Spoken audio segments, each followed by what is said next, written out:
ननदो लहसुन करुआ तेल कर गरम हल्ला जो कहलो नइखे जात लागे सरम ननदो लहसुन करुआ तेल कर गरम किला जो कहलो नइखे जात लागे सरम पहिले राते देहले कहमर करकाई हो यही से लरुआइल रहिले कि दुनु जो बना दिहले हमर पुचकाई हो एही में अझुराइल रहिले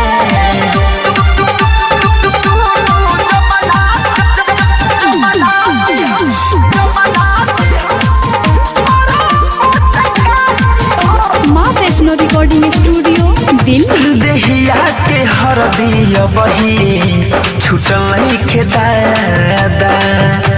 पहिले सुहाग रतिया भइल भायलादा अरे सखी देहिया के हरदिया बही छुटल के दादा पहिले सुहाग रतिया भइल बायलादा कि पानी पियाहू के मौका नहीं दिहले हो ई दुख सखी तोहसे कहिले पहिले राति दिहले कमर करकाई हो एही से लहरुआइल रहिले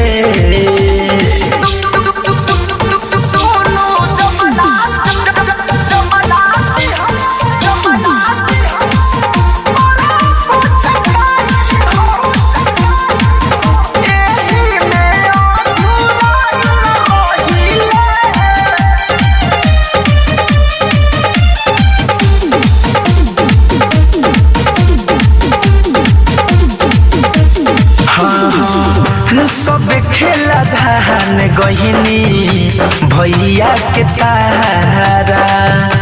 फैशन फिर हो जे हवे बड़का दुना महारा ए सखी रजौ धनंजय धड़कन नाही मनाले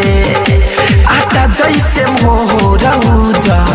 हवनिया के सनहले तदहरता भीतरे भीतरे हम छुपाई हो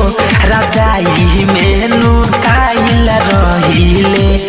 पहिले राते देले कमर करकाई हो एही से लहरुआइल रही